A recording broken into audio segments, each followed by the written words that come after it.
Welcome back to another episode of the What Do We Do podcast. On today's show, I'm going to help you wrap up 2023 and put a bow on it by sharing with you 5 investment must-dos for you to do before year end.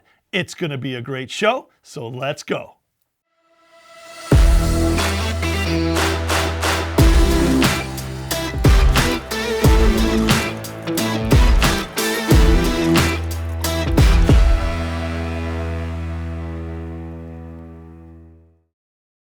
Well, hello everyone out there in YouTube land and podcast nation. Thanks for tuning in to another episode of the What Do We Do podcast. This is episode 92. And on today's episode, I'm going to share with you 5 must-dos before year end so you don't miss out on some last minute opportunities before we enter the holiday season. All right, well, as we're wrapping up another year and finishing with Thanksgiving and the holiday season before turning the page to 2024, we want to take a minute amongst all of the hustle and bustle and all of the holiday holy moly rigmarole to make sure that we focus on our investments just in time before it is too late. And as we enter the end of the year, there are 5 investment must-dos that I'm going to share with you today that you want to take care of. Otherwise, when we enter 2024, it's too late. So before you start your holiday celebrations, let's focus on the financials for one more quick minute, and then we can get off to the party. All right, number 1 on my list of things to consider before this year is over is to prepare for next year's tax season. What do I mean by that? Well, you have a choice of either standard deductions or itemized deductions. And if you choose itemized deductions, you'll want to take care of some of those before this year's over. That could be out-of-pocket medical expenses. That might be your mortgage interest. But things that you can do before year end could be charitable donations and anything else related to itemized deductions. So before the year's over, number 1, prepare your tax situation for 2024 and take advantage of everything you can in 2023. Fast fact, the standard deduction for individual filers is $13,850. And for married filing joint, it's $27,700.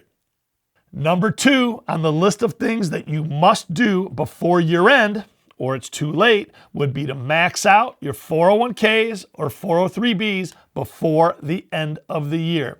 If you don't do it, when the calendar turns to January 2024, it's a new year for those retirement plans and it'll be too late. So go ahead and max out or get as close as you can to maxing out those retirement plans this year.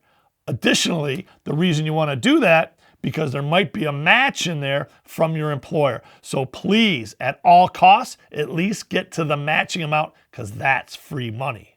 Fast fact. To max out your 401k in 2023 is $20,500. And the catch-up provision for those 50 and over is $27,000. Number 3 on my list of things that you must do before year end, or it's too late, would be the harvest. And I'm not talking about the Thanksgiving harvest. I'm talking about the loss harvest. That's right. We call that harvest your losses. What does that mean?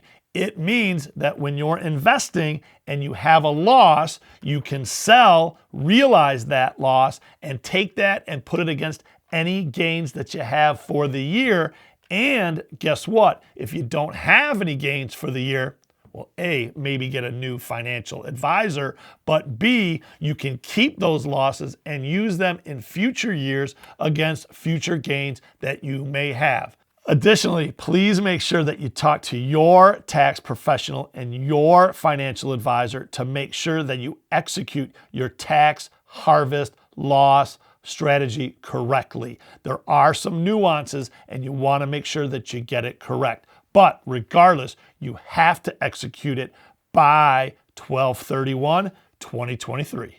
Fast fact, a tax loss harvest strategy only works for taxable accounts like brokerage accounts. It does not work for your retirement accounts, your 401ks, your 403bs, or your IRAs.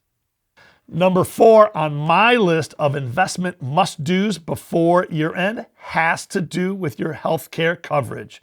According to the Affordable Care Act, this is the enrollment period. So this is when you will decide upon your healthcare coverage for next year. You may want to go check out the marketplace. Additionally, the FSA flexible spending account has a use it or lose it provision in many instances. So you only have until December 31st to use your flexible spending account, or when the clock turns midnight and we go into 2024, it's too late. Fast fact, for 2023, the FSA contribution limit was $3,050. But for 2024, it's expected to be $3,200. And the carryover could be as high as $610. Number 5 on my list of investment must-dos for 2023, you better take your RMD if you have to. That's your required minimum distribution. And if you're old enough and need to take it, you have until December 31st. And if you don't take it, the penalty is as high as 25% of what the distribution was supposed to be. What does that mean? It means a $10,000 distribution not taken would be a $2,500 tax on top of the traditional tax that you would pay as income. Fast fact, the required minimum distribution age is no longer 70 and a half. It's actually no longer 72 and a half. That's right, for this year, 2023, it's 73 years young. So there you have it. Those are my 5 investment must-dos before year-end. And I did not even get into estate planning and other strategies that you want to consider before it is too late. So with that, please talk to your tax professional or your financial advisor before 12/31 to make sure that you don't miss anything that is available to you. I'd like to thank you for tuning in to another episode of the What Do We Do podcast. And as I always say, live your best life, be radically generous, a great big booyah to ya. And those are the 5 investment to-dos before year end, but we're just getting started. The opinions expressed in this program are for general information purposes only and are not intended to provide specific advice or recommendations for any individual or any specific security. It's only intended to provide education about the financial industry. To determine which investments may be appropriate for you, consult your financial advisor prior to investing. Any past performance discussed during this program is no guarantee of future results. Any indices referenced for comparison are unmanaged and cannot be invested into directly. As always, please remember investing involves risks and possible loss of principal capital. Please seek advice from a licensed professional.